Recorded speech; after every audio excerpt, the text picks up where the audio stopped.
is, hi Martha. Everybody, this is Martha Dove, coming late. No, I'm just kidding. Hello, everybody. This is The Art of Organization, and Marie Kondo is a famous cleaner, organizer. I believe she's been on the Good Morning America show, and her method is tried and true. It's very successful. She grew up organizing since she was a little kid. I mean, she would organize her room, and once she got done organizing her room, she would then hit her siblings' rooms and, you know, the whole house. And then they finally had to say, you know, you need to stop. Because she would just organize and clean and get rid of. Well, you can make that determination when we're done. But her method is very popular. And it's very structured, very organized, and there's a lot of psychology behind it. So as we go through this, you guys will see, you know, her reasoning behind things and why people can't let things go, or why they feel the need to hang on to things. So it's called the KonMari Method. I can pass this around if you guys just kind of want to see it. I am in no way an expert in the KonMari Method of organization. I read the book, I took some notes, and I put the presentation together. This is my understanding of what she's trying to teach, or what she's trying to get across. Okay, so what is the KonMari Method? Marie Kondo is the founder-creator of the KonMari Method of tidying. It is a Japanese art of decluttering and organizing. It consists of two stages. Starting and then organizing.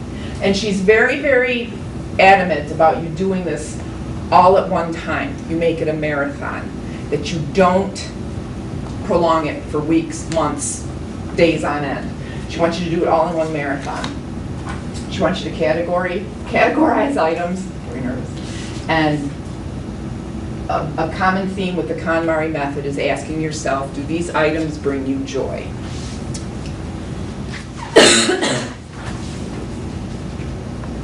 The KonMari Method. It's a method of tidying up that is all-inclusive, intensive, and done all at one time. You are to treat your possessions as if they are alive. You determine which possessions you own bring you joy. You're going to hear bring you joy throughout this whole presentation. And as you're decluttering and organizing your house, you're going to ask yourself, do these items bring joy? If items don't bring joy, if they serve their purpose, you're then going to get rid of them and discard them.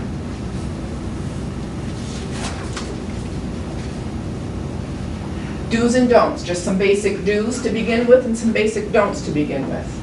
You're going to ask yourself, each and every item that you own, does this item bring joy? When you use something in your home, you are to put it back immediately.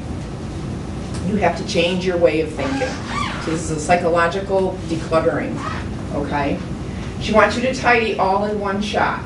You make it a marathon. When you tidy all in one shot, you're less likely to fall back into old habits and old patterns. Some don'ts. She does not recommend you tidy up by location. So she's saying, don't start in your bedroom and just focus on your bedroom, because items that are typically in your bedroom, you're going to find throughout your whole house. So she doesn't want you to tidy by location, okay? She doesn't want you to tidy a little at a time, because it's not going to break the habit that you have developed after all these years. So it's one big marathon, and you're not going to do it by location. You're probably asking yourself, well, how? How am I to do this? Keep in mind, when you are completing your tidying marathon, there are two questions that you must focus on. The number one being, what am I going to keep? And you determine that by asking yourself, Does it bring me joy? does it bring me joy? And the second thing you're going to ask yourself, where am I going to put it? Okay? Your ultimate goal. She says before you start your marathon, your decluttering and cleaning and organizing marathon, you have to have an ultimate goal in mind. Otherwise, you're just kind of randomly, you're not going to complete it because you're kind of scattered, you're all over the place. When you have a destination for your vacation, you've got a goal, you have an end goal in mind. You make plans to get to that goal. You need to have a goal How do you want to live? How do you want your house to look? She wants you to visualize the lifestyle that you dream of, okay? And put your goal in concrete terms. Identify how you want to live, why do you want to live that way, and then you can start discarding. So have a clear, concrete goal in mind. You'll be more successful. Tidying. The key to successful tidying is to do it by category, category, category. So you're not going to do it by rooms, you're going to do it by category. Make sense? Okay. The steps to tidying. You're first going to start with your clothes. You're then going to start with your books. Then your papers, miscellaneous items, CDs, VHS tapes, which are obsolete now these days, the miscellaneous items. And the 5 being probably the hardest one to part with or to go through are your mementos or the sentimental valued items. Clothes. So when you start with your clothes, you have to follow this order. She recommends you follow this order.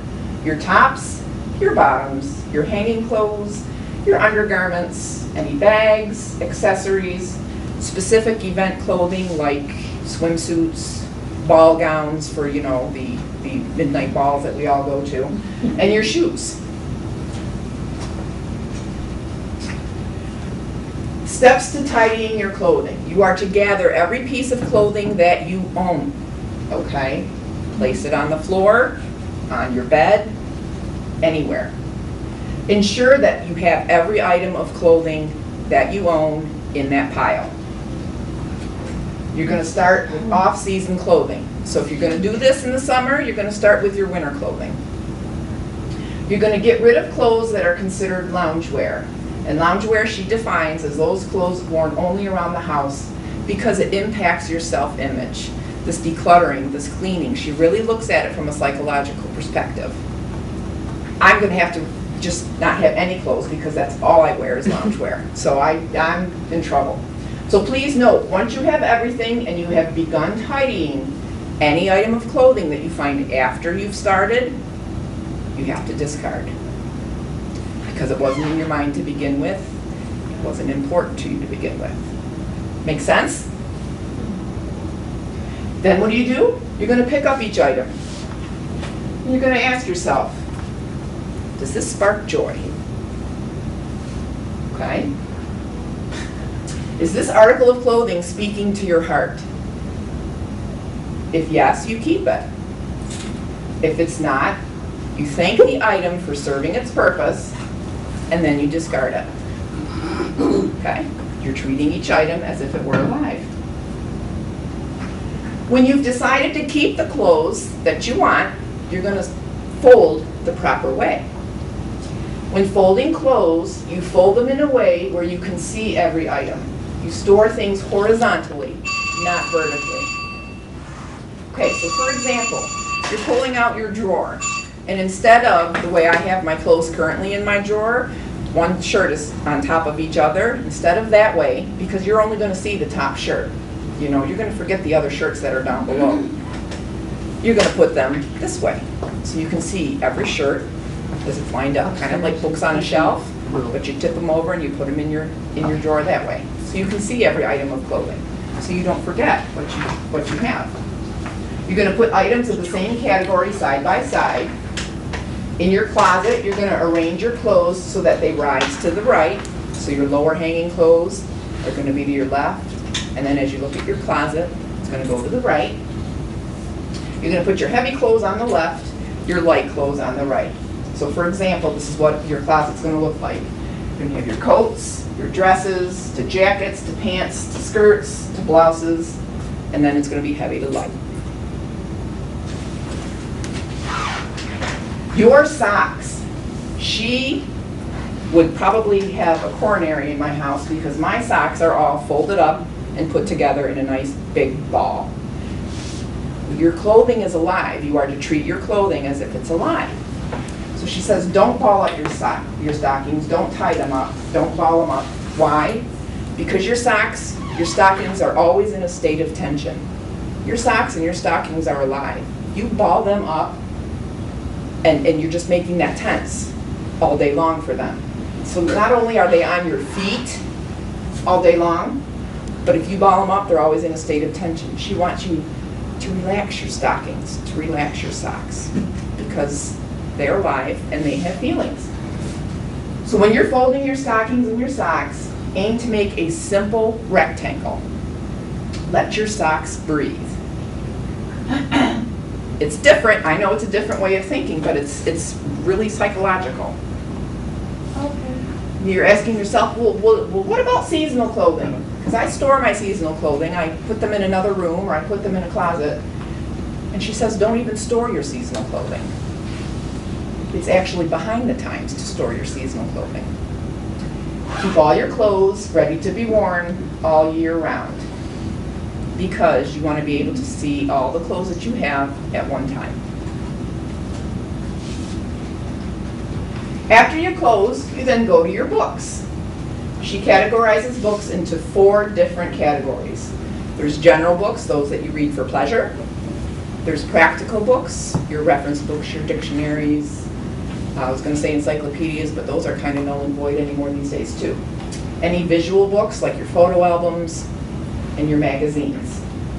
You're going to do the same thing with your books. You're going to put everything on the floor. You're going to touch each one and ask, does it bring joy? Okay. If it does bring joy, what are you going to do? Keep it back on the floor. If it doesn't, Discard it. Get rid of it. yeah. But what about my unread books?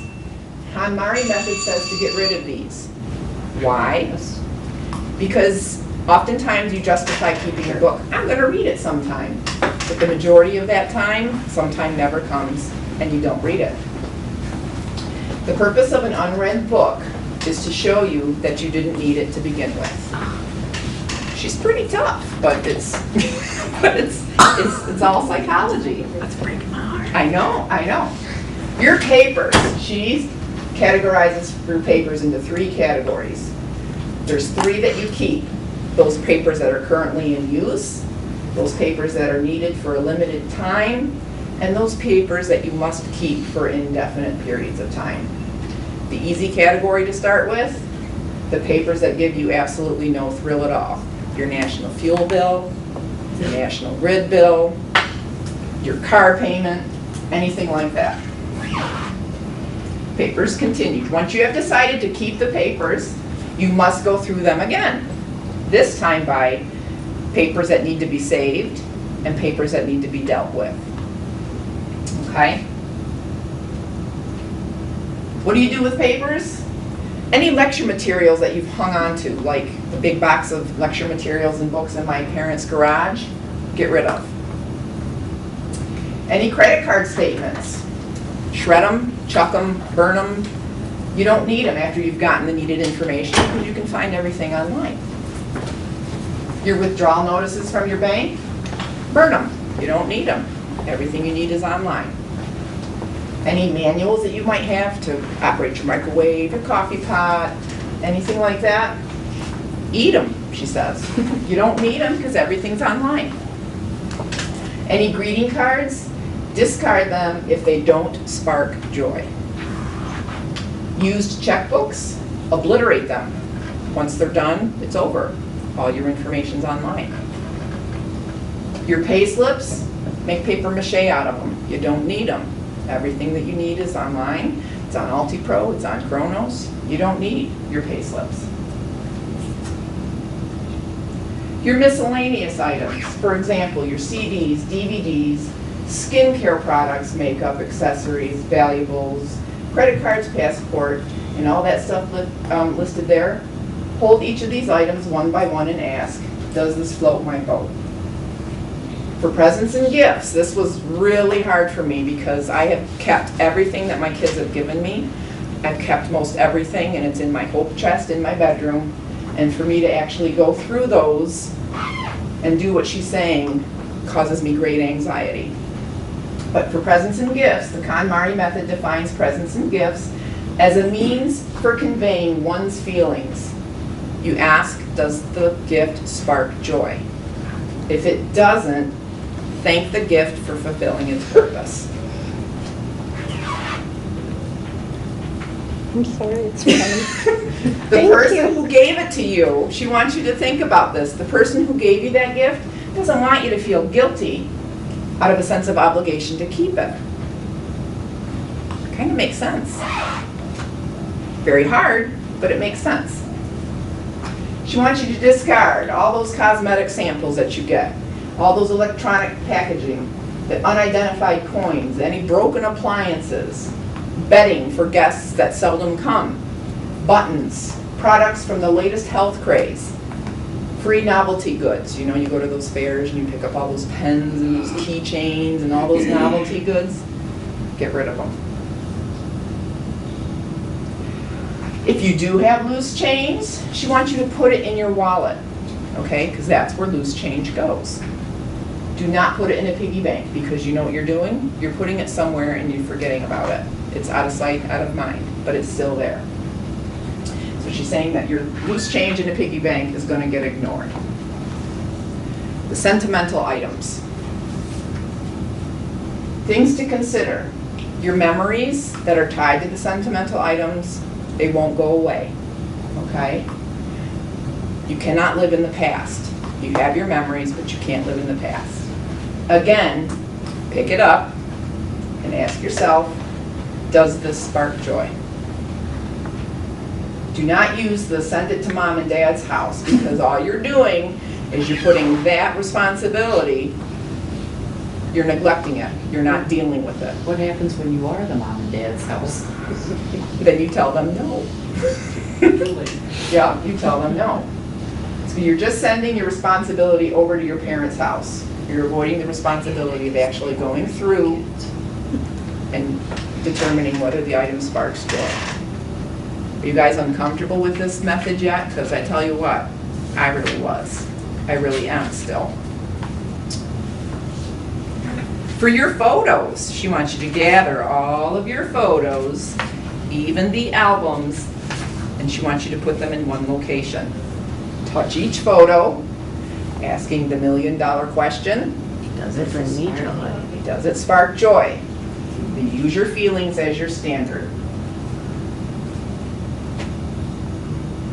Storage. She talks a lot about storage in that book. Once you're done using your items for the day, she wants you to thank it. Okay? Your items are alive. You're going to have a designated spot for everything. Okay? When you're finished using your items, put them back. Don't support clutter by leaving it around. So when I get home and I put my keys on the table, no, I'm putting my keys on the hang-up nook that we have, the hook.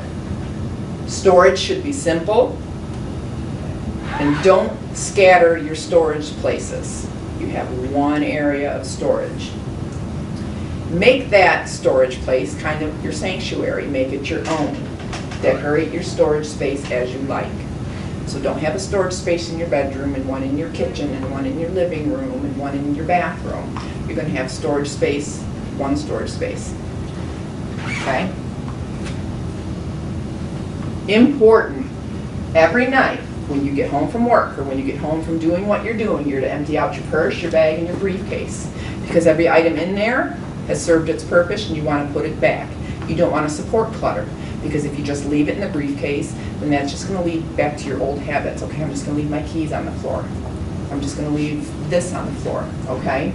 Don't send things to mom and dad's house because you're just displacing the responsibility.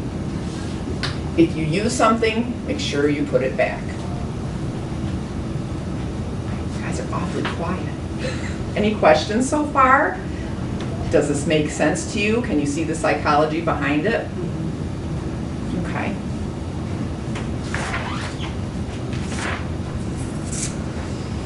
For storage, vertical storage is key. Stand items on their edge. Making piles can lead to very large piles.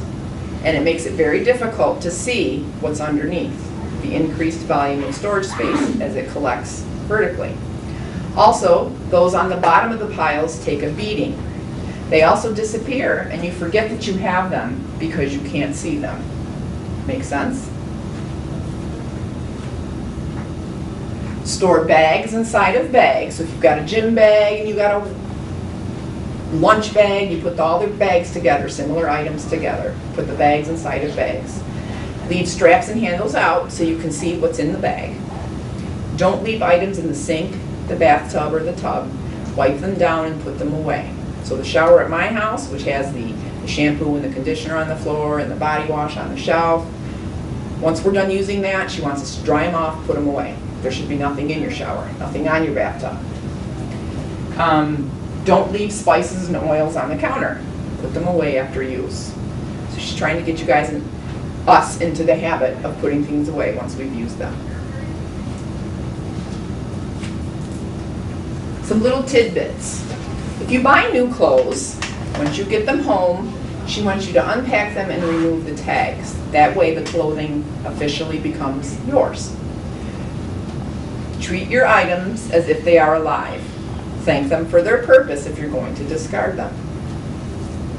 Lessons learned, let go of the items that no longer bring you joy, which is going to be tough. Decision-making confidence, but once you do it, you'll have that decision-making confidence afterward because you were able to do it and you conquered it. And take responsibility. Okay? When you're asking if things spark joy, think about this.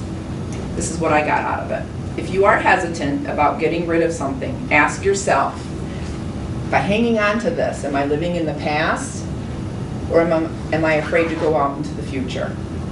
That's what I got out of this book. And that's kind of what I got out of this whole organization thing. So she takes it really seriously. I mean, your items are alive. You're asking, does it spark joy, each and everything that you own? If it doesn't, then you're going to get rid of it. If it does, then you'll have to organize it and decide how you're going to store it. Does anybody have any questions that I probably am not going to be able to answer?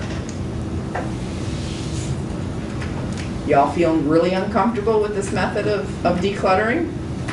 Our pastor and her husband did this about a year or two ago. She bought the book, and she had pictures on Facebook of, you know, all their clothes all over on the floor, and she told how many bags they had packed up and taken to Salvation Army or something like that. She gives examples in that book where people are just getting rid of bags of stuff. And then a picture of her drawer with them all put in there vertically. Is she still clutter-free? Is she I don't know, she's not our pastor anymore, but I asked her. She moved on. I'm still friends on Facebook with her, so I'll have to ask her. I got to be honest, we haven't done this yet. I have to, I'm either going to not do it, I'm either going to do it without my husband's knowledge or do it with him and just take all the ripping, because I can't see him asking each of his clothes, No. does this bring me My joy? husband He's either. going to just, he's not going to buy into it. So we haven't quite done it. I do plan on doing it. And when I do it, it's going to be a marathon. I'm not doing it a little at a time. I'm not doing it by room.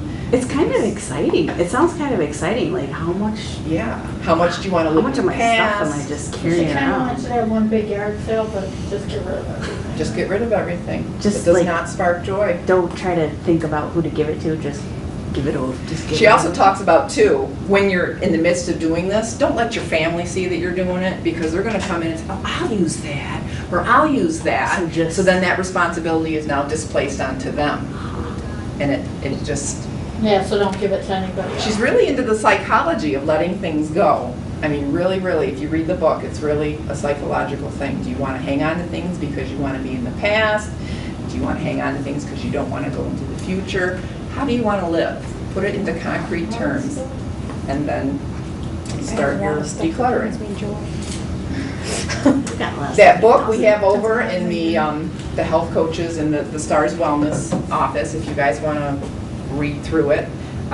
She gives a lot of examples, a lot of her thoughts as to why she does things this way. It's very Japanese. Mm-hmm. I've been to Japan, and their whole culture is that minimalist. You don't go anywhere that everything's not organized, and Everything's got it its makes you very place. jealous sometimes Yeah. because you don't have that clutter. They have everything in its place. They pick up Simple. something, put it away. Minimal, yep. they don't, I mean, we were in some Japanese houses, we were in hotels, we were in restaurants, everything is very, there's not a lot of stuff. You don't, you know, you go into a house and there's not a lot of tchotchkes and Everything has its place. everything, yeah. But is it a smaller space or?